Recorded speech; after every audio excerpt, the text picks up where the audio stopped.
ربی اشرح لی صدری ویسر لی امری واحلل عقدۃ من لسانی یفقہوا قولی۔ الحمدللہ، میں راحلہ سلیم ڈاکٹر محمد سلیم کی وائف ہوں۔ الحمدللہ ہم لوگ بھوپال سے بلونگ کرتے ہیں۔ میرے ہسبینڈ نے پہلے اسلام قبول کیا، ایک جین فیملی سے بلونگ کرتے ہیں۔ میں اگروال فیملی سے تھی۔ میرا پرانا نام مانسی اگروال تھا، اور میرے ہسبینڈ نے جب اسلام قبول کیا تو میرے لیے میری لائف کا بہت ایک شاکنگ انسیڈنٹ تھا۔ میں نے فرسٹ ٹائم کسی کو پہلی بار دیکھے، میں نے کسی کو نماز پڑھتے ہوئے دیکھا۔ میں نے اچانک، یہ اکثر کر کے ایک پرٹیکولر ٹائم ہوتا تھا اور یہ گھر سے کہیں چلے جاتے تھے، اور میں ان سے پوچھتی تھی کہ آپ کہاں جاتے ہیں، تو یہ رپلائی کرتے تھے this is none of your business, you have to do your job. تو میں بھی خاموش ہو جاتی تھی۔ باقی میرے فادر ان لا سے اکثر ان کی ڈیبیٹ اور سب کچھ ہوا کرتا تھا، بٹ مجھے نہیں سمجھ میں آتا تھا کہ یہ ڈیبیٹ کیا ہے، یہ لوگ کس بات پہ اتنا زیادہ، مطلب ان کا ڈیبیٹ اتنا ایگریسو موومنٹس پہ کیسے آ جاتا ہے۔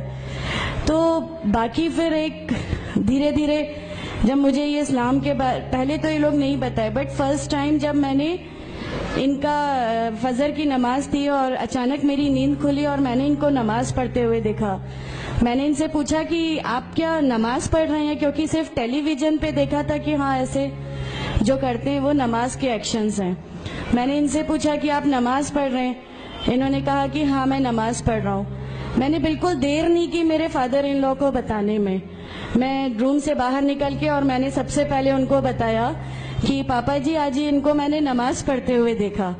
تو انہوں نے مجھ سے کہا کہ ٹھیک ہے، خاموش رہو، ابھی کسی سے کہنا نہیں، ہم دیکھیں گے کیا کر سکتے ہیں۔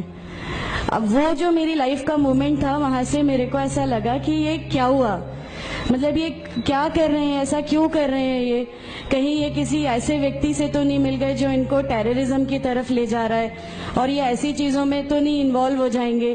ایک بہت بڑا ڈر جو میرے اندر تھا وہ، اور on that time I was pregnant, تو میرے کو ایک بہت کھلبلی سی لگی رہتی تھی کہ یہ کیا چل رہا ہے، یہ کیا چل رہا ہے۔ پھر دھیرے دھیرے کر کے جب میں ان کی بکس وغیرہ جو المیرا میں رکھی رہتی تھیں وہ میں پڑھنے لگی اور ڈھونڈنے لگی، یہ چھپا کے رکھا کرتے تھے، اور مجھے جب بھی کوئی بک ملتی تھی تو پھر میں اس کو پڑھنے لگی۔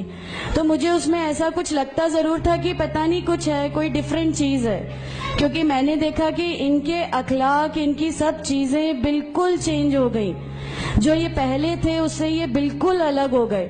تو مجھے ایسا پرسنلی لگتا تھا کہ اس پلیٹ فارم نے ان کو ایسا کیا دیا جو میرے ہسبینڈ کو بالکل چینج کر کے رکھ دیا۔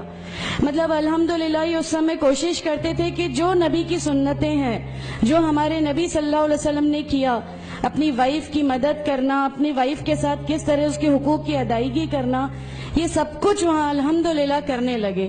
اور مجھے جو ان کا یہ ڈراسٹیکل چینج تھا، جو ان کو اس پلیٹ فارم پہ آئے ہوئے 6 months یا 1 year ہوا ہوگا، وہ دیکھ کے میرے لیے ایک بہت بڑا ایک سرپرائز تھا کہ یہ کیا ہوا۔ پھر اس کے بعد مجھے لگا کہ نہیں، میں بھی اب اس کو جانتی ہوں، میں بھی اب پڑھوں گی، اور پھر میں اپنے فادر ان لا اور ان کی ڈیبیٹ سننے لگی۔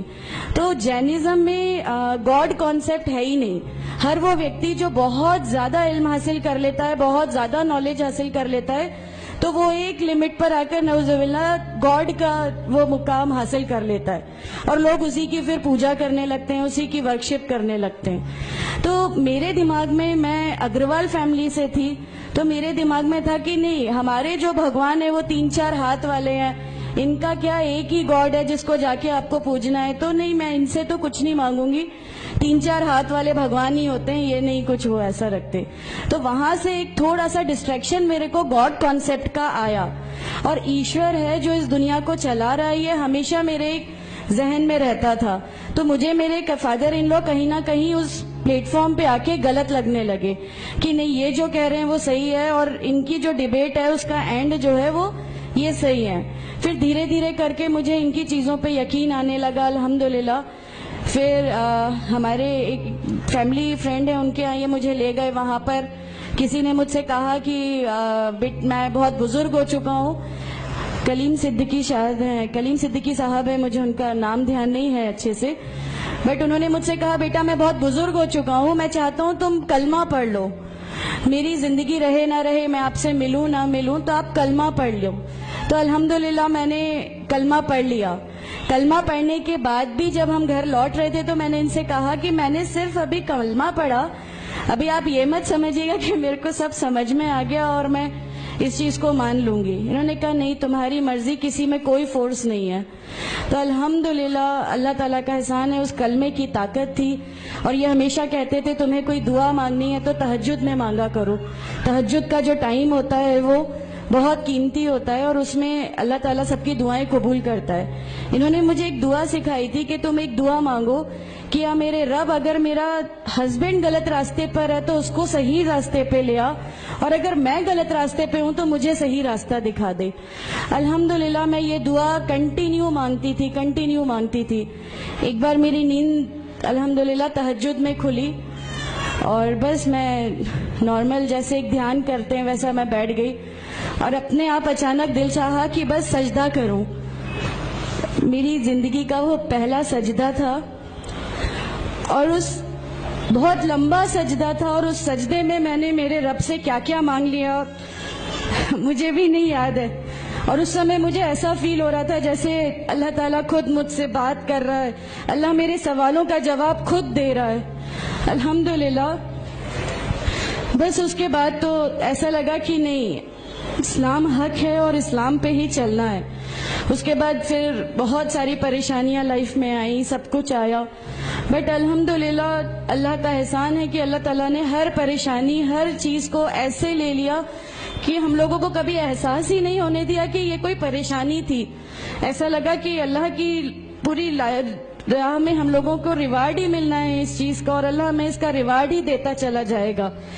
الحمدللہ بس اس سمے سے شروعات ہوئی تھی دین اسلام کی. الحمدللہ آگے چل کے پریشانیاں, تکلیفیں ہر ریورٹ کی زندگی میں آتی ہیں, لیکن میں ہر ریورٹ بہن سے یہ کہنا چاہتی ہوں کہ اللہ کی خاطر آپ لوگ اس دین میں آئے ہیں, کسی اور چیز کے لیے نہیں آئے.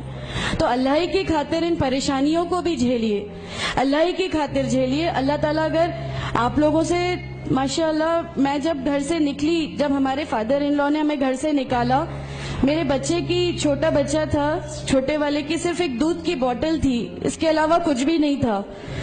میں جاب کرتی تھی, میں نے اپنے چھوٹے بیٹے کو ماں کے یہاں چھوڑ کے جایا کرتی تھی.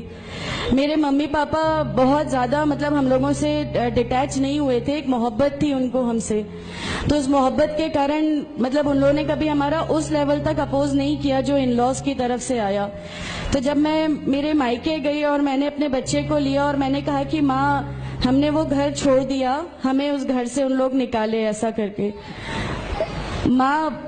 ماں ہے, بہت روئی, تم لوگ کیوں ایسا کر رہے ہو, کیا کرو گے, کیسے رہو گے, دونوں چھوٹے بچے ہیں, کیا ہوگا. میں نے کہا کہ ماں آپ صرف ایک ماں ہو نا, وہ مجھے 70 ماؤں کے برابر محبت کرتا ہے, تو جو رب مجھے میری 70 ماؤں کے برابر محبت کرتا ہے وہ کیسے اس دنیا میں مجھے رسوا کر سکتا ہے. صرف ایک چھوٹا سا یہ وشواس تھا. الحمدللہ اس وشواس کو رکھتے ہوئے ساری چیزیں, سب پریشانیاں ایسے اللہ تعالیٰ نے لے لی کہ اس کا میرے پاس کوئی کہنے کے لیے بھی شبد نہیں ہے. الحمدللہ.